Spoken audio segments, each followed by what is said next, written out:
जय गुरु जी संगत जी गुरु जी के आशीर्वाद गुरु जी की कृपा से आज का जो सत्संग मैं आपके साथ शेयर कर रही हूँ विनय अंकल का है। ये सत्संग हमें मेल के माध्यम से प्राप्त हुआ है। बहुत ही प्यारा सत्संग है, ब्लेसिंगफुल सत्संग है। तो मेरी विनती है सभी गुरु परिवार से कि आप सत्संग को अंत तक सुनिएगा, ध्यान से सुनिएगा और पूरा सुनिएगा। गुरुजी महाराज की असीम कृपा आज आप सभी पे हुई है, जो ये सत्संग सुनने का आपको सौभाग्य प्राप्त हो रहा है। वैसे तो गुरुजी महाराज के बहुत सारे तरीके हैं अपनी संगत को ब्लेस करने के, उनमें से एक तरीका सत्संग सुनना और शेयर करना भी है। तो अगर आप भी अपने सत्संग अनुभव शेयर करना चाहते हैं तो हिंदी में साफ राइटिंग में आप अपना सत्संग लिख कर हमारी जीमेल आईडी पर सेंड कर सकते हैं, ताकि आपके द्वारा सुनाए गए सत्संग से जो भी गुरुजी महाराज की नई जुड़ने वाली संगत होगी उन्हें गुरुजी के कल्याण, महिमा, अनुभव के बारे में ज़्यादा से ज़्यादा पता चलेगा। सत्संग आपको पसंद आता है तो आप इसको लाइक कीजिएगा, सब्सक्राइब कीजिएगा, ज़्यादा से ज़्यादा संगत में शेयर कीजिएगा और बेल आइकन दबाना बिल्कुल नहीं भूलिएगा। जब भी कोई लेटेस्ट सत्संग आएगा उसका नोटिफिकेशन सबसे पहले आपके पास आएगा। तो चलिए संगत जी चलते हैं गुरुजी महाराज के सत्संग की ओर। सत्संग शुरू करने से पहले करते हैं गुरुजी का मंत्र जाप। ओम नमः शिवाय, शिव जी सदा सहाय। ओम नमः शिवाय, गुरुजी सदा सहाय। जय गुरुजी संगत जी मेरा नाम विनय है और ये मेरा शुक्राना सत्संग है। सत्संग शेयर करते वक्त मेरे से कोई भी भूल चूक होती है तो आप सभी मुझे क्षमा कीजिएगा। मैं अपने सत्संग को गुरुजी के मंत्र जाप से शुरू करूँगा। ओम नमः शिवाय, शिव जी सदा सहाय। ओम नमः शिवाय, गुरुजी सदा सहाय। जय गुरुजी संगत जी वैसे तो गुरुजी महाराज के साथ हमारा जन्म जन्मांतरों का रिश्ता है और मैं बहुत सारे सत्संग अपने पहले भी ऑनलाइन प्लेटफॉर्म पर, ऑफलाइन प्लेटफॉर्म पे गुरुजी की कृपा से, उनकी दृष्टि से, उनकी मेहर से शेयर कर सका हूँ और असीम कृपा उनकी मुझ पे, मेरे परिवार पे रही है। बट संगत जी अभी ये जो सत्संग मैं आपके साथ शेयर कर रहा हूँ ये कुछ समय पहले का ही सत्संग है। संगत जी मेरी शादी 2022 में ही हुई थी और मैं गुरुजी के साथ संगत जी जुड़ा हूँ गुरुजी की आज्ञा से, उनकी मर्जी से। वो कहते हैं गुरुजी कोई ना कोई माध्यम, ना कोई ज़रिया ज़रूर बनाते हैं। तो गुरुजी के साथ मैं जुड़ा हूँ। वो संगत जी गुरुजी की इच्छा, गुरुजी की मर्जी और गुरुजी की आज्ञा से जुड़ा हूँ। संगत जी जरिया तो वो बना ही देते हैं। तो संगत जी मेरे को कोरोना के टाइम में हमारे एक जानने वाले हैं और जिन्हें मैं भाभी ही कहता हूँ, उनके माध्यम से गुरुजी से जुड़ा था। तो संगत जी उस टाइम पे गुरुजी के बारे में उन्होंने बताया था, क्योंकि संगत जी मेरी कहीं शादी नहीं हो रही थी। इस कारण से संगत जी मैं जो था बहुत परेशान था, मेरी फैमिली भी बहुत परेशान थी और संगत जी मेरी उम्र भी कम से कम 34-35 साल थी। तो मेरी शादी भी नहीं हो रही थी, कोई लड़की भी नहीं मिल रही थी और ये एक मन में ये डर भी था कि उम्र अगर निकल गई तो फिर आगे और भी दिक्कत हो जाएगी, आगे और भी परेशानी हो जाएगी। तो इसी कारण संगत जी थोड़ी सी टेंशन बनी हुई थी। तो जिनके थ्रू मैं गुरुजी से जुड़ा था संगत जी, उनके घर में उनकी रिश्तेदार थे या रिलेटिव्स कह लीजिए, जो भी थे वो आए हुए थे। तो संगत जी उन्होंने अपने घर में जो था, मतलब मेरे रिश्ते की बात करी। संगत जी मैं पंजाबी हूँ और वो लोग संगत जी मराठी हैं। तो संगत जी उन्होंने जब अपने रिलेटिव्स जो उनके घर आए थे उनसे बात करी मेरे रिश्ते के लिए, तो संगत जी उन्होंने कहा ठीक है दिखा दो। तो बट मेरी फैमिली एग्री नहीं थे, क्योंकि हम पंजाबी थे वो मराठी थे। तो मेरी फैमिली बार बार मना कर रहे थे कि नहीं हम मराठियों में शादी नहीं करेंगे। बट संगत जी मैंने मम्मी को समझाया, पापा को समझाया, मैंने कहा गुरु परिवार की संगत है, इतनी अच्छी संगत है, हम लोग कोरोना के टाइम में गुरुजी से जुड़े हुए हैं, तो देखने में कुछ नहीं जा रहा है। तो 2022 में संगत जी उन्हीं भाभी ने मेरी शादी अपने किसी रिलेटिव से करवाई थी और वो शायद उनके मामा के दूर के कोई रिश्तेदार में ही लगते थे, उनसे करवाई थी। और जो मेरी वाइफ़ थी उनका नाम कुसुम था। तो संगत जी 2022 में मेरी शादी हुई थी और गुरुजी से मैं इतना कनेक्ट नहीं हुआ था संगत जी, जितना मैं 2023 से कनेक्ट हुआ हूँ गुरुजी से। तो उसके बाद संगत जी शादी 2022 में हुई और बहुत अच्छी शादी रही गुरुजी की कृपा से। और संगत जी शादी के 1 साल बाद ही मुझे एक बेटा हुआ। और संगत जी बड़ी अच्छी फैमिली हम लोगों की चल रही थी, बहुत अच्छी थी। अच्छा संगत जी, जिन भाभी ने ये मेरी शादी करवाई थी, वो भी गुरुजी को मानते थे, बट मुझे ये नहीं पता था कि गुरुजी की संगत हर कोई नहीं बन सकता, हर कोई नहीं बन सकता। तो संगत जी मेरे पास देखिए कमी किसी चीज़ की नहीं थी, भगवान की कृपा से घर, मकान, गाड़ी, रुपए, पैसे सब कुछ था, काम धंधा भी मेरा अच्छा था। और फादर मेरे रेलवे से रिटायर थे, तो कभी भी किसी चीज़ की नहीं थी। बट संगत जी जो भाभी थी जिन्होंने शादी करवाई थी, तो उनके मन में संगत जी लालच आ गया, उनके मन में छल आ गया, कपट आ गया कि भाई मैं तो ऐसे घर में हूँ जिसकी मैंने, वो होता है ना कि भाई आप किसी की शादी करवा दो, वो बहुत अच्छी ज़िंदगी भी व्यतीत करे और कारों में घूमे, अच्छे कपड़े पहने, तो वो चीज़ें देख देख के ना वो भाभी थोड़ा सा मेरी वाइफ़ कुसुम से चिढ़ती थी। क्योंकि संगत जी हमारे घर में किसी चीज़ की कमी नहीं थी, और किसी की बेटी आई है तो हम रानी ही बना के रखना चाहते थे, और ये शुरू से हमारे घर परिवार में हुआ है कि दूसरे का बच्चा अपना ही बच्चा होता है। तो मेरी मम्मी गोल्ड पहनने को देती थी, और संगत जी कपड़े बहुत अच्छे अच्छे, मतलब कहीं भी जाना हो कोई रोक टोक नहीं। तो ये चीज़ उन भाभी को पसंद नहीं आ रही थी। और फिर संगत जी शादी के बाद 1 साल बाद ही हमें बेटा हुआ। और संगत जी 2023 में मुझे बेटा हो गया, और 2022 में मेरी शादी हुई थी। और जैसे ही संगत जी मेरा बेटा हुआ तो घर में खुशी का माहौल और ज़्यादा छा गया, बहुत ज़्यादा छा गया संगत जी। क्योंकि भाई इतने टाइम बाद मेरी शादी हुई है और घर में एक छोटा सा ना मेहमान आया है, तो बहुत हमने ढोल ताशों से संगत जी उस बच्चे का स्वागत किया। वाइफ़ को भी मेरी बहुत प्यार सम्मान मिला, और ये बात शायद भाभी जी को उनको हजम नहीं हो रही थी, तो वो थोड़ा सा हम लोगों से ना कटने लग गई थी। मेरी वाइफ़ जब भी बात करती थी बात नहीं करती थी, मैं भी, मेरी मम्मी भी, पापा भी। बट हम लोग उनका एहसान मानते थे कि देखो उनकी वजह से हम गुरुजी से जुड़े, उनकी वजह से मेरी फैमिली में इतनी खुशियाँ आई, तो हम हर चीज़ में उनकी रिस्पेक्ट करते थे, मान सम्मान करते थे। बट उनका बिहेवियर चेंज हो रहा था, उनका, उनकी फैमिली का। तो मेरी वाइफ़ मुझे अक्सर कहती थी कि पता नहीं भाभी जी को क्या हो रहा है। उनका नाम मधु था, और वो यही कहती थी मेरी वाइफ़ कुसुम कि पता नहीं मधु भाभी को क्या हो रहा है, आजकल वो बात ही नहीं करते हैं, ना हँसते हैं, ना कोई रिप्लाई देते हैं, ना कुछ, ना कुछ।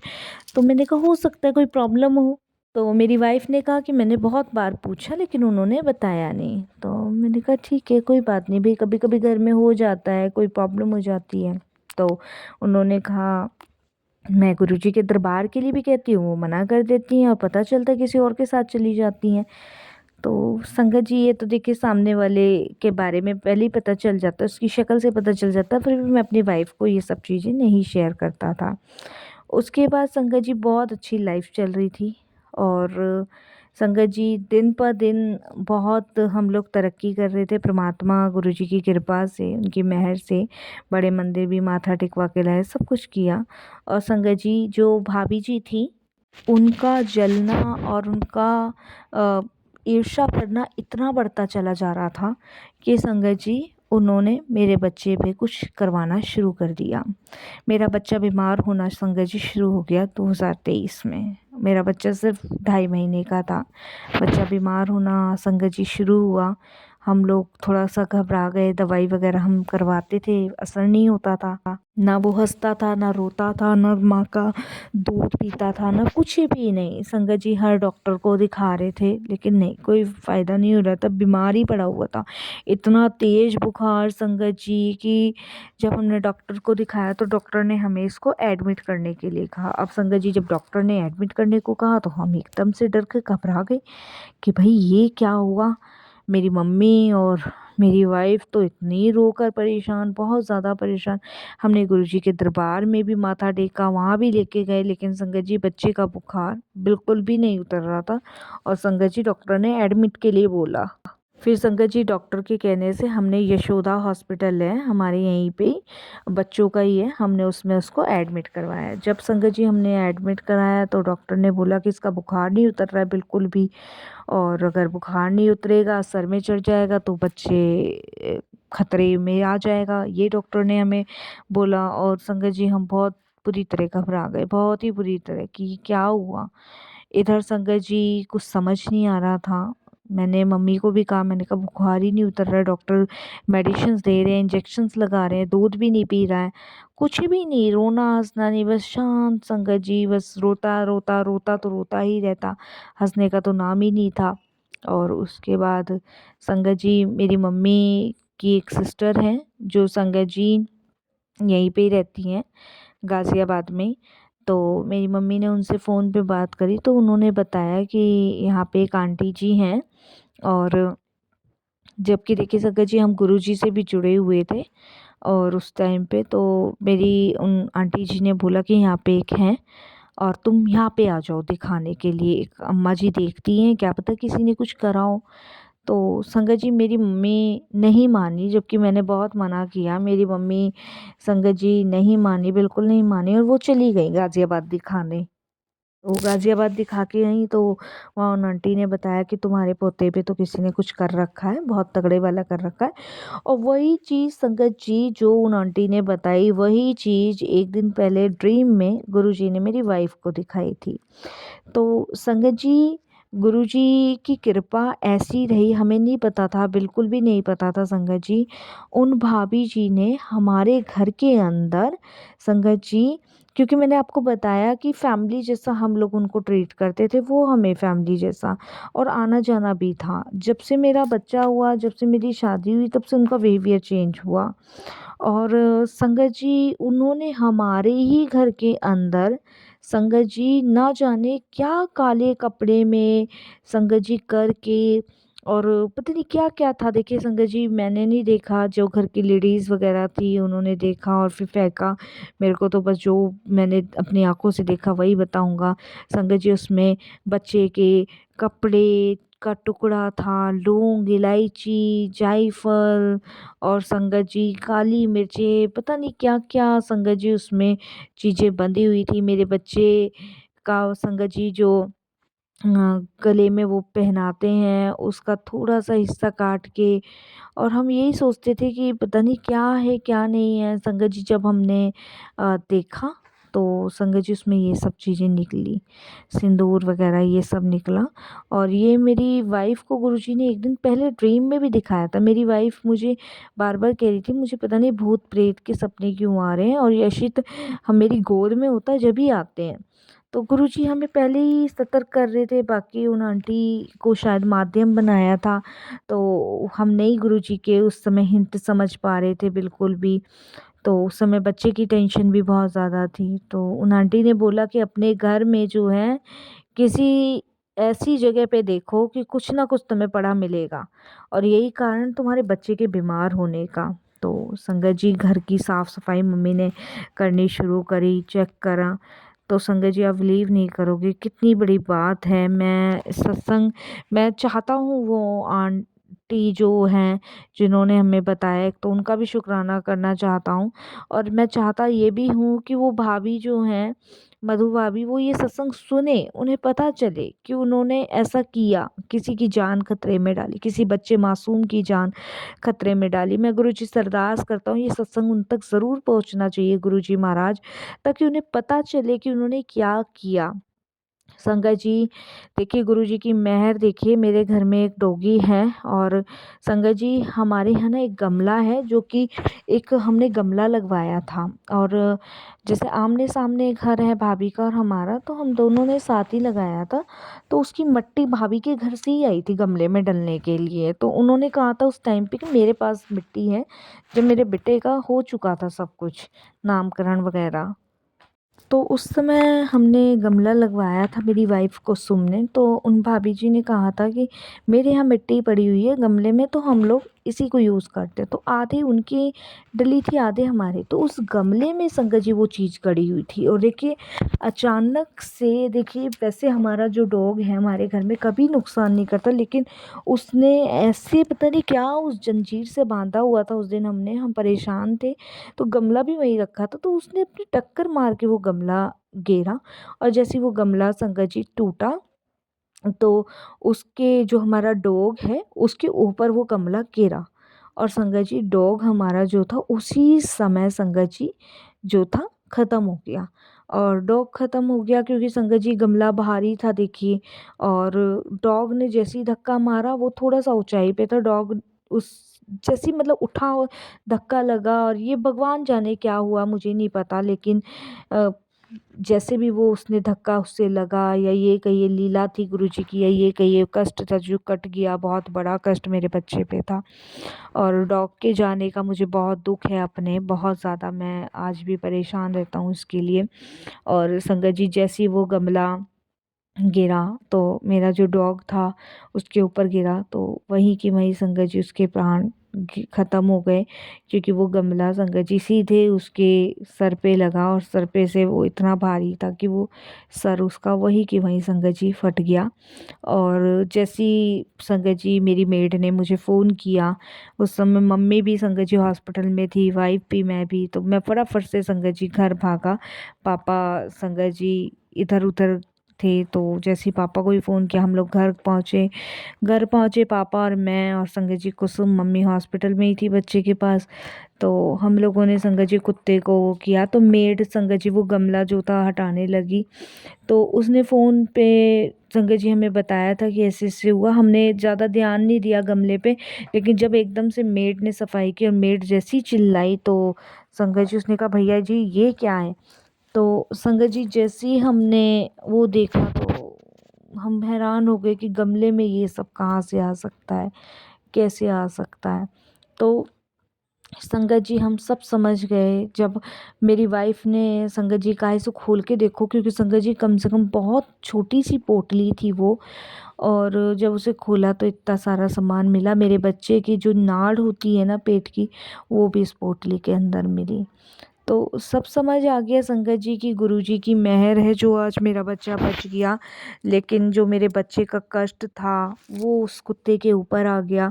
और संगत जी मेरा डॉग उस समय नहीं रहा, शायद अगर ऐसा ना होता तो संगत जी शायद मेरा बच्चा आज इस दुनिया में ना होता। तो ये संगत जी हम समझ गए कि ये उन्होंने ही किया है, क्योंकि संगत जी पता भी गुरुजी ने ही लगवाया कि कोई करीबी ही है, कोई तुम्हारा अपना ही है। उसके बाद से संगत जी उन्होंने और ज़्यादा कटआउट हम लोगों से कर लिया।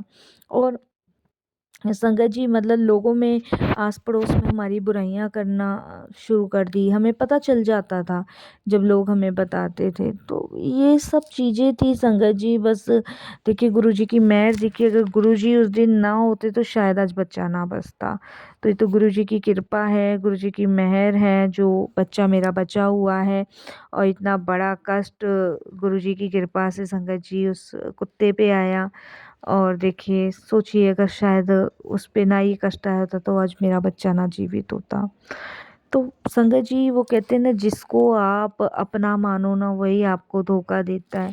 और इसमें जलने वाली कोई बात ही नहीं थी संगत जी, सब अपनी अपनी किस्मत का खाते हैं, अपना अपना लेके जाते हैं, लेकर आते हैं। तो अगर इसमें तुम्हारी दूर के रिश्ते की बहन अगर आगे बढ़ रही है, तरक्की कर रही है, अच्छा परिवार, अच्छा ससुराल, अच्छा पति, अच्छा बेटा मिला है, तो वो अपनी किस्मत से मिला है। इसमें जलने की या ईर्ष्या करने की कोई बात नहीं है। तो फिर संगत जी आप गुरुजी की कैसी संगत हुए? आप एक तरफ गुरुजी का नाम जपते हो, सिमरन करते हो, दूसरी तरफ आप किसी का बुरा करते हो। तो मैं बहुत बार सोचता था संगत जी कि मैं उनको ये बात बोलूं कि भाभी आपने ऐसा क्यों किया, नहीं करना चाहिए था। आपको कोई प्रॉब्लम थी तो आप बोलते, लेकिन मेरी वाइफ अक्सर मुझे रोकती थी, मेरी मम्मी रोकती थी कि नहीं, जो भी है जैसा भी है गुरुजी जाने, वो अपने आप संभालेंगे, अपने आप करेंगे। और देखिए संगत जी आज वो भोग भी रही हैं, और आज वो भोग भी रही हैं। आज उनके बड़ा जो बेटा है वो संगत जी विदाउट नौकरी के बैठा हुआ है। एक टाइम पे संगत जी मैंने ही उसकी जॉब लगवाई थी कनाडा में, और आज संगत जी वो बिना नौकरी के घर में ही बैठा हुआ है, और वो लोग कितने परेशान हैं, हर एक चीज़ से परेशान है। तो इसलिए संगत जी कहते हैं जब हम किसी का बुरा करते हैं ना तो अपने लिए गड्ढा खोदते हैं, किसी का कुछ नहीं जाता, हम सबसे पहले अपना बुरा करते हैं। सामने वाला तो परेशान होगा लेकिन उसके साथ भगवान है, लेकिन हम जब किसी का बुरा करते हैं ना तो हमारे साथ भगवान भी नहीं होता। भगवान कहता है कि तूने उसके साथ बुरा किया, अब तेरे साथ भी यही होगा। तो इसीलिए संगत जी, गुरु जी की रज़ा में राज़ी रहें, किसी का बुरा मत करें, किसी के साथ धोखा चीट ना करें। बस यहीं मैं अपने सत्संग को भी विराम दूंगा। जय गुरु जी, शुक्राना गुरु जी, अनंतम शुक्राना गुरु जी।